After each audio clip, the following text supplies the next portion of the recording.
Welcome back sa Free Thinking Pinoy Channel. Sa video ito, mapapanood nyo ang 7 nagagandahang ibon na matatagpuan sa 7 bansa ng Central America. Tinawag itong Central America dahil matatagpuan ito sa gitna ng North at South America. Ang mga bansang matatagpuan dito ay ang Guatemala, Belize, Honduras, El Salvador, Nicaragua, Costa Rica at Panama. Maganda ang ating mga tampok na ibon for today's video dahil makikilala nyo ang mga pambansang ibon sa bawat bansa ng Central America. Una sa ating listahan ay ang bansang Guatemala. Nakilala ang bansang ito dahil sa mga sinaunang istruktura na iniwan ng Mayan Civilization. Ang ilan sa mga arkitektong ito ay itinayo pa noong 900 AD o 900 years bago pinanganak si Jesus. Ngunit sa bansa na ito, matatagpuan ang isa sa pinakamagandang ibon sa buong mundo. Ito ang Resplendent Quetzal at ito ang pambansang ibon ng Guatemala.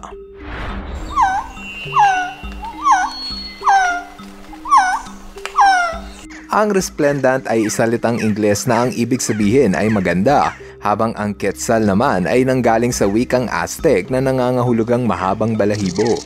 Humaba ng husto ang buntot ng mga lalaking Quetzal dahil ito ang kanilang paraan upang akitin ang atensyon ng mga babae. Kapag mahaba ang buntot ng lalaki, mas nagugustuhan yon ng babae. Ito ang napiling pambansang ibon ng Guatemala dahil sumasalamin daw ito sa ganda ng kanilang bansa. Bukod pa riyan, ang mga ibong ito ay sumisimbolo ng kalayaan, kaya rin ito ang napiling pambansang ibon ng kanilang bansa. Noong unang panahon, tanging mga hari at reyna lamang ang pwedeng gumamit sa balahibo ng Quetzal. Sila ay mga omnivore, ibig sabihin kumakain ito ng parehong prutas, insekto at iba pang maliliit na hayop. Ang ilan pa sa magagandang ibon ng matatagpuan sa Guatemala ay ang golden-fronted woodpecker at black-headed trogon. Ang susunod na bansa na ating bibisitahin ay ang Belize. Kilala ang bansa na ito dahil dito matatagpuan ang Belize Barrier Reef, pangalawa sa pinakamalawak na dagat bahura sa buong mundo. Dito rin sa Belize matatagpuan ang isa sa pinaka-cute at kaaaliwan mong ibon. Ito ang Quillbill Tucan at ito ang pambansang ibon ng Belize. Kilala ang lahi ng tukan bilang makulay at may mahabang tuka. Tinawag itong Quillbill dahil kahugis daw ng tuka nito ang ilalim ng keel ng bangka. Importante sa mga ibon na to ang may mahabang tuka dahil ito ang nagmimistulang kamay ng ibon para kumuha ng pagkain. Hindi mapagkain ang mga tukan dahil kinakain ito maski ano gaya ng prutas, butike at insekto. Bukod pa riyan, kanilang tuka ay ginagamit upang makahanap ng mating partner. Mas makulay ang tuka, mas gwapo sa paningin ng mga babae. Ito ang napiling pambansang ibon ng Belize dahil sa angking ganda ng tukan. Isa rin ito sa pangkaraniwang ibon sa kanilang lugar. Ibig sabihin, nagkalat ang populasyon ng tukan sa kanilang bansa, kaya ito ang napili nilang pambansang ibon. Bukod sa mga tukan, sa Belize mo rin matatagpuan ang king vulture at yellow-headed Amazon parrot. Beard's tapir naman ang pambansang hayop ng bansang Belize. Pangatlo sa ating listahan ng mga bansa ay ang Honduras. Kilala ang bansang Honduras sa masasarap na kape na inaani rito. Nang dahil sa mapupula at matatamis na kape, lumakas ang ekonomiya ng kanilang bansa. Kung gaano man kapula ang prutas na kape, ganon din kapula ang kanilang pambansang ibon. Ito ang Scarlet Macaw. Isa itong uri ng parrot na may matingkad na kulay at malaking pangangatawan. Marahil ay pamilyar ka na sa ibon na ito dahil isa ito sa pinakasikat na klase ng parrot na pwede mong alagaan. Ang mga Scarlet Macaw ang pambansang ibon ng Honduras dahil para sa kanila, ito ang pinakamagandang ibon sa lahat.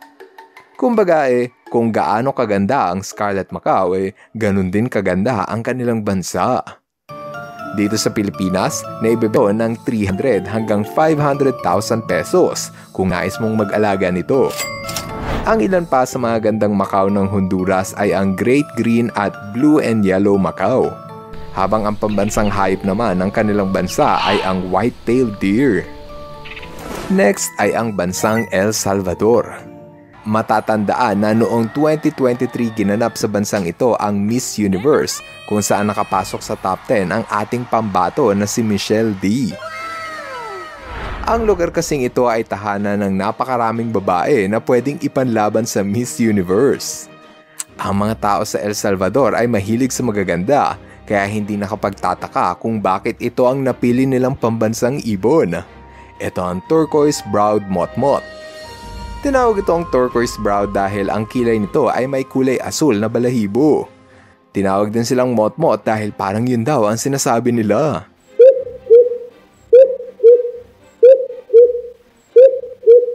Mabilis mo itong makikilala dahil sa kulay asul nitong balahibo.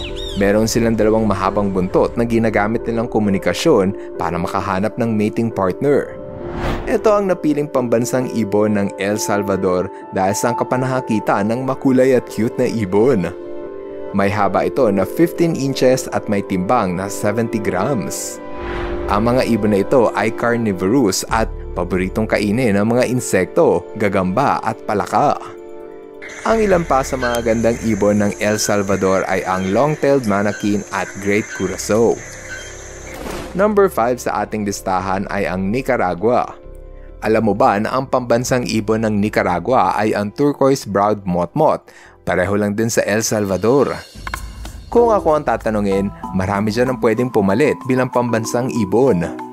Isa sa pinakamagandang ibon na matatagpuan rito ay ang Montezuma oropendola. Kakaiba ang mga ibon na ito dahil sa forma ng kanilang pugad. Para kasi itong mga bayong na nakalawlaw sa puno. Bukod pa riyan, isa rin ito sa pinakamaingay na ibon sa kagubatan. Pwede rin naman kung ang mga hummingbird ang gawin nilang pambansang ibon. May 37 species ng hummingbird ang native sa Nicaragua. Kakaiba ang mga ibon na ito dahil ang paborito nilang sipsipin ay ang matamis na nektar ng bulaklak. Makukulay ang mga ibon na ito at sobrang cute tignan habang lumilipad. Sa lahat ng mga ibon, ito lamang ang kayang lumipad ng paatras. Ipinapagaspas nila ang kanilang pakpak ng 80 beses kada segundo. Sa sobrang bilis ng kanilang pakpak, kailangan nilang kumain ng maraming asukal para hindi sila mamatay sa gutom. Ang ilan pa sa magagandang ibon ng Nicaragua ay ang pearl kite at white hawk. Ang susunod na bansa ay ang Costa Rica. Kilala ang lugar na ito dahil sa malaparaisong kabundukan at gubat na parang hinango sa mga fantasy movies. Maraming sports activities rito gaya ng ziplining at mountain hiking. Sa ganda ng lugar na ito, maski ang mga ibon ay napapaawit sa saya. Ito ang clay-colored thrush, ang pambansang ibon ng Costa Rica. Pinaniniwalaan na ang ibon na ito ay kumakanta sa taas ng puno bilang magbigay babala sa tuwing may paparating na bagyo. Kaya naman kapag kumakanta na ito, alam na ng mga tao na malapit ng umulan. Ito ang napiling pambansang ibon ng Costa Rica dahil ito ang pinakamadalas na makitang ibon. Kung ang Pinas ay may maya, ang Costa Rica naman ay may clay-colored thrush.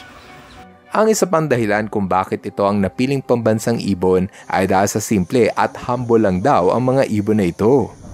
Ang pagiging humble at simple ang isang katangian na naglalarawan sa mga mamamayan ng Costa Rica.